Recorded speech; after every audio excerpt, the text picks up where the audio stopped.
Selamat malam para pendengar setia di seluruh Indonesia di Dongeng Aki Rukman. Selamat mendengarkan dan tetap merdeka. Assalamualaikum warahmatullahi wabarakatuh. Bismillahirrahmanirrahim. Alhamdulillahilladzi anjala sakinata fi qulubil mu'minin liyazdadu imana ma imanihim. Amma ba'du. Bapak Ibu dan kawan-kawan sekalian, saking asiknya ngobrol kita, ada yang bertanya, ada yang menyatakan pernyataan, terutama setelah Aki silaturahim ke Sumedang. Panjang ceritanya. Tiba-tiba si Akang, si Emas penanya tentang program Ciamis, nanya lagi, Ki, Aki malah ngobrol kemana-mana. Ternyata pertanyaan apa keunggulan UPPK Ciamis yang sampai disajikan di Gorontalo, Aki belum menjawab juga. Maaf ya Mas ya, maaf. Ini biasa kalau sudah terbawa arus ngobrol sana, ngobrol sini, kita lupa akan bahasan pokok. Sebetulnya semuanya juga pokok. Begini ceritanya, jadi Aki ke Ciamis kan tahun 2003. Tapi Aki sempat jalan-jalan, biasa silaturahim terutama kepada yang sudah pensiun.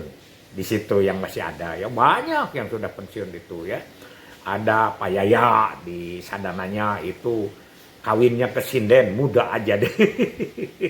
Kemudian salah satunya adalah Pak Yusman.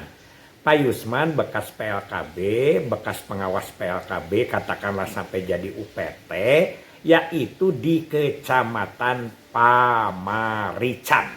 Jadi Pamarican itu adalah berdekatan dengan Banjarsari, berdekatan dengan Cimaragas, naik ke atasnya adalah Kecamatan Langkap Lancar, begitu luas ya. Dulu terkenal UPT waktu zaman Akinya, yaitu mulai dari Pak ini ya yang terkenal itu Pak Agus Gendut, dan setelah lama jadi camat di Kabupaten Pangandaran, di mana di Parigi atau di mana, tapi beliau sekarang sudah almarhum. Pak Yusman waktu itu sudah sakitnya mungkin diabetes ya yang agak terlalu tinggi, sehingga dengan sangat terpaksa beliau harus diamputasi. Tapi walaupun beliau tidak bisa jalan begitu ya dengan cepat atau kakinya sudah agak sedikit terganggu, tapi semangat juangnya, jiwa korsanya, dan ingatan terhadap kegiatan-kegiatan program KB-nya sangat bagus. Aki ke sana menghubungi beliau, menuturkan berbagai kegiatan waktu beliau jadi kepala UPTD atau pengawas PLKB ya. Emma juga pernah di Pamarican, Emma juga pernah di mana ya, di sana di Langkap Lancar ya. Karena memang istrinya Emma orang sana, orang Pamarican. Tapi berpisah, kemudian Aki tidak tahu sekarang bagaimana itu ya. Nah, ceritanya adalah beliau mendirikan UPPKA tahun 1987. Hebat ya, 1987 dengan bermodalkan Rp75.000 itu bantuan dari BUMN. Lupa Aki apakah PLN, apakah BNI atau Angkasa Pura dan lain sebagainya. Sebetulnya bantuan itu adalah 500.000, hanya dibagi-bagi beberapa kelompok. Segitunya ya susahnya dulu. Jadi begitulah, harus ya Aki harus menghargai kepada kawan-kawan kita yang lama, yang tidak mudah bagaimana melaksanakan program ini agar rakyat tetap sejahtera.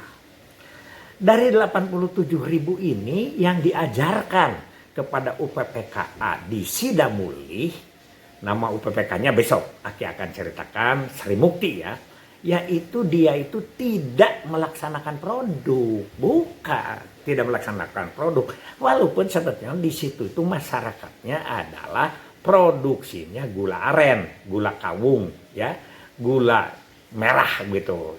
Di situ dia jadi penampung UPPK ini, penampung gula yang kemudian ada dijual kemana-mana. Seolah-olah bandar, bukan. Kalau bandar harus besar. Ini mau penampung, dijual.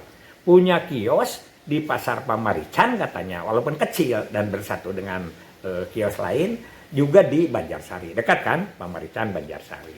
Nah, usahanya lumayan ya, daripada produk sendiri kan lebih bagus. Kalau misalnya bisa laku sekintal saja, ya katakanlah sehari atau 2 hari begitu, itu kali sekilonya seberapa gitu, misalnya 500 perak atau berapa, atau 1000 misalnya, hasilnya itu sudah 200.000 sehari. Jadi bila dengan produksi jauh, sehingga dia melonjak hasilnya lumayan. Nah, dari situ ada lagi yang kedua, yaitu dengan memenuhi kebutuhan, karena ada pasar kan, di situ ada pasar, memenuhi kebutuhan anggota, terutama akseptor praes di situ ya. Jadi misalnya kamu butuh beras berapa? Oh misalnya 20 kilo sebulan, dikirim dengan harga di bawah pasar, tapi dengan barang yang sama, begitu. Itu dan di bulanan bayarnya. Wah itu betul, itu kan usaha, daripada hanya sekedar produk gorengan, dari produk yang ya katakanlah yang lakunya juga tidak terlalu cepat. Itu 2. Jadi diberi pinjaman-pinjaman bagaimana caranya supaya mereka dapat kebutuhan. Karena berlanjut, kata Pak Yusman itu, modal semakin banyak. Nah, dari satu kelompok itu ternyata apalagi, yaitu dia tertarik masuk. Ya, tertarik masuk. Jadi usahanya sudah 2 itu termasuk. Jadi semakin banyak anggotanya. Jadi anggota itu kan pertama kalau UPPK itu adalah praes, keluarga aseptor yang praes, itu yang dibantu. Lama-lama hampir semua aseptor ikut. Ikut ya. Jadi ke mana? Ke situ. Nah, ini cerita dulu Pak Yusman ya, cerita Pak Yusman sebelum Aki datang ke Satang. Jadi akhirnya anggotanya semakin banyak, dan ada satu ya, nanti kita akan cerita karena ini rada panjang ceritanya. Jadi Aki juga menemukan ketua kelompoknya itu ulet, yaitu Bu Titin. Bu Titin itu seorang guru sukarela, bukan juga honorer, guru sukarela di SD Sidamuli, dan besok akan banyak ceritanya. Jadi Pak Yusman cerita ini bahwa UPPK itu tidak bersandar.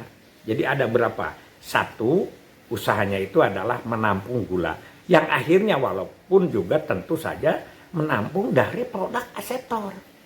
Aseptor juga ada tukang gula aseptor yang buburu gitu ya, yang praes menjadi tukang gula, kemudian gulanya ditampung, disimpan. Kedua, kebutuhan segalanya dipenuhi, kebutuhan minyak, ya, kebutuhan apa saja, ikan asin, sehingga mereka itu tidak bepergian jauh. Karena Sidamuli itu ada di atas, jauh dari Pamarican. Berapa lama ya? Mungkin dulu itu Aki juga lupa lagi. Karena itu ada di gunung, desa Sidamuli itu ya. Nah, desa Sidamuli ada di gunung, jadi kebutuhan warung juga tidak tersaingi. Warung-warung tidak tersaingi, jarang warung itu.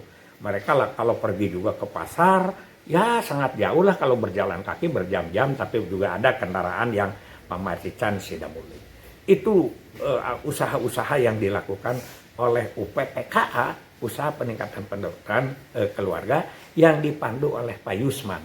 Ya, Pak Yusman sekarang sudah almarhum, mudah-mudahan diterima iman Islamnya, dan itu perjuangannya sangat bermanfaat.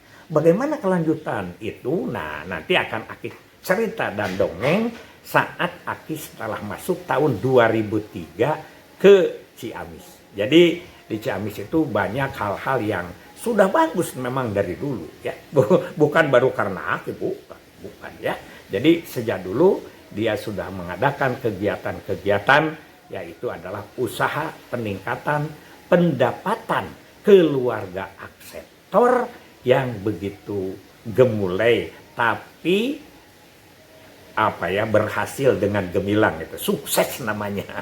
Itu saja dulu dari yang pertama Aki. Mudah-mudahan ini menjadi jawaban kepada kawan-kawan, karena ceritanya panjang. Tidak mungkin secara nasional akan mengundang kalau memang tidak ada yang bisa ditiru dari kondisi atau keadaan UPPKA di Ciamis. Hasbunallah wa ni'mal wakil, ni'mal maula wa ni'man nasir. Wassalamualaikum warahmatullahi wabarakatuh.